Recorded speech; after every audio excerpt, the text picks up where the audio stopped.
Hey, what's up guys? Welcome back to Rule of Two Review, and today we're going to discuss a little bit of this news from today's Nintendo Direct. So as we all know, today was the return of a full Nintendo Direct. A couple of days ago, we did get the very odd little 5 or 6 minute Pokemon-centric Nintendo Direct that I didn't watch. I'm not really a Pokemon guy, but I did join in on the Juices Loose podcast and chatted with those guys about it a little bit because Terrell is actually a really big Pokemon fan, so he kind of discussed it a little bit. I know it was a really big deal for a lot of people. I'm just not a Pokemon guy.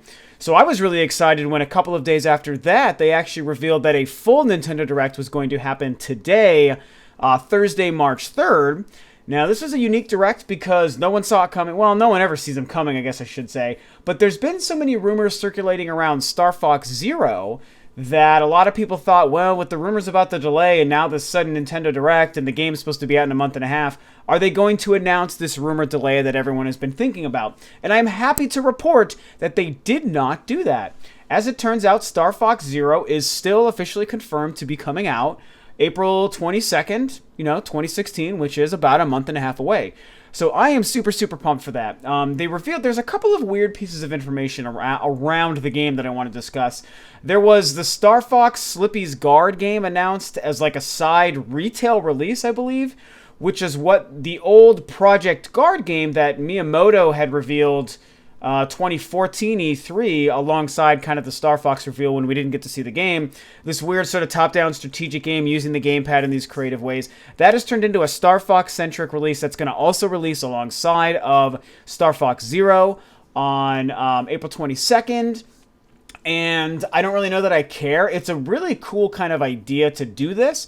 I just wish that this other companion game was something better than what that Project Guard game was. I appreciate them kind of theming it or spinning it to work within the Star Fox universe. That's great, alongside the hype of a brand new Star Fox game, but I don't really know that it's going to be the coolest thing. I don't know. We'll wait and see. I mean, I appreciate Miyamoto's concepts when it comes to working in the gamepad a little bit more. They also showed a brand new trailer showing off some of the co-op gameplay stuff and just showing updated versions of the game.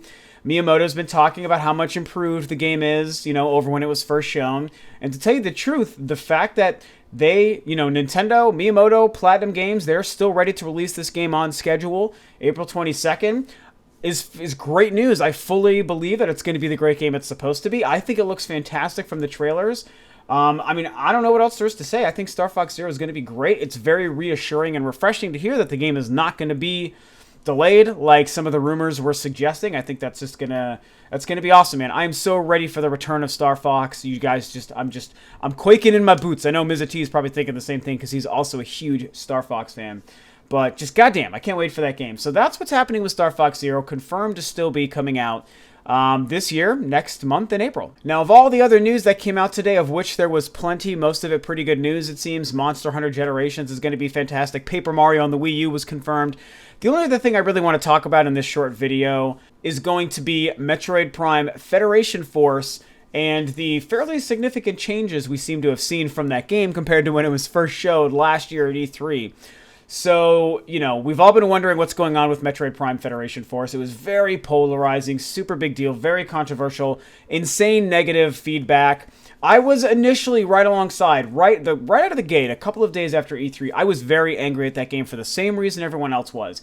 After a week or two, I didn't flip the script where all of a sudden I became excited for the game, but I stopped being angry. I stopped kind of giving a shit.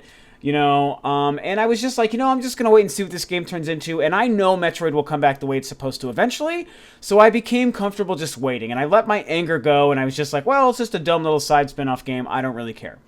So, but it was still a big deal for everyone, and it disappeared, right as soon as the backlash happened after E3, the game disappeared completely. Nintendo and Reggie tried to damage control a little bit, I commend the effort, but it didn't work, no one cared, that game made everyone angry. And understandably so. So the game disappeared and everyone's like, either the game is going to be canceled or when they show it again, it's going to be completely retooled and changed and different. And today, during the Nintendo Direct, we finally saw the game come back. We saw the resurfacing of Metroid Prime Federation Force. And whether or not it changed, it's only half true. What I noticed from today, what Nintendo seems to be doing with Metroid Prime Federation Force now, 7 or 8, 9 months after it was revealed and everyone lost their mind and decided that they hated the game, is they are now kind of advertising the more story-centric aspect. If you watch the Gollum trailer that was released today, I actually just watched it before recording this video because I was working today. I didn't get to watch the Nintendo Direct Live. If you watch that trailer, what I noticed is they tried so hard to get across to you that there is a story element or a single-player component to this game, and it's going to have the same sort of traversal, puzzle-solving, combat, and eerie sort of mood that Metroid is typically known for. That was kind of the tone and the atmosphere of the trailer, and based on the gameplay selection of stuff that they showed you.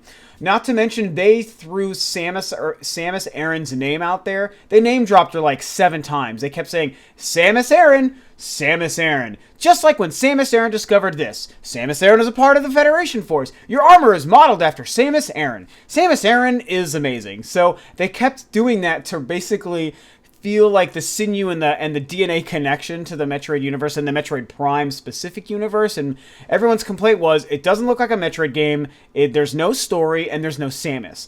And so they made sure to show us Metroid Prime gameplay. They tried to make it seem like there's a story, and they said Samus's name 500 fucking goddamn gabillion times.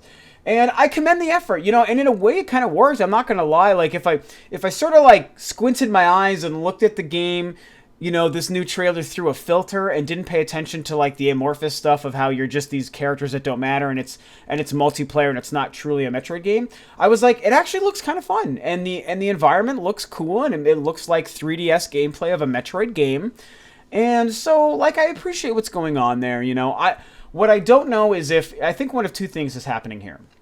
Either they're kind of spinning the message and showing us content from the game in a context that makes it seem like it's more of a story-based game and more of a Metroid game than it truly is going to be. Or, in this 8 or 9 months since it disappeared and everyone complained about it, maybe this is stuff that they have added into the game since then to try to create a connective sinew to the previous Metroid universe, the Metroid Prime games, and Samus as a character. It's one of those two things. I'm leaning more towards so I don't want to say they're lying, but they're faking what the game truly is to make it look more interesting to Metroid fans. I would err more towards that's what they're doing overall. But we don't know for sure. I don't know for sure. I am, at this point, like I said, I am more than willing to just give them the benefit of the doubt and wait and see.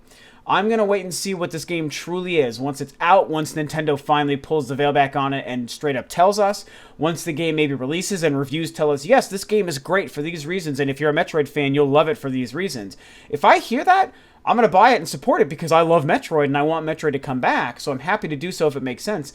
If it's not, if it's just this multiplayer offshoot stuff and there's nothing really substantial or interesting and it's not going to feel like a Metroid game, then I'm not going to buy it and I'm not going to care.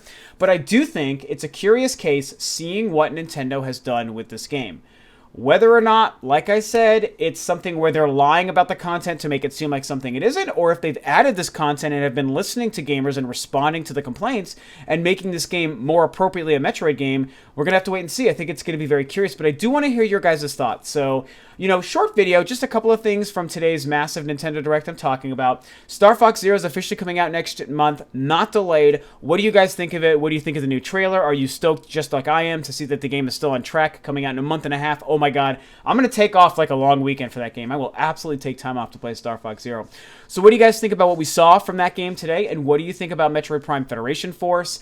Do you think that, like I said, they're lying about the game, or did they add stuff to appease gamers? What do you think? Are you more excited now than you were before? Or do you still hate the game outright? Or were you always a fan? Red Knight is someone who was always a fan of the game and always excited for it. He's, just like I am, a massive Metroid fan. So, very interesting stuff. Sorry I'm not making a video breaking down everything, and I want to talk about Paper Mario, and I wanted to talk about some of the other rumors and stuff. I'll probably get to that the next couple of days. You know, I'm just kind of, like I said before, getting myself settled in my new house, my new routine, with my new job and all that kind of stuff. So, either way, that's what's going on. Share your thoughts about the Nintendo Direct and these two games and stuff below. Thanks, of course, as always, for tuning in, guys. This is Rob of Rule of Two Review, and I'll catch you guys next time on another video.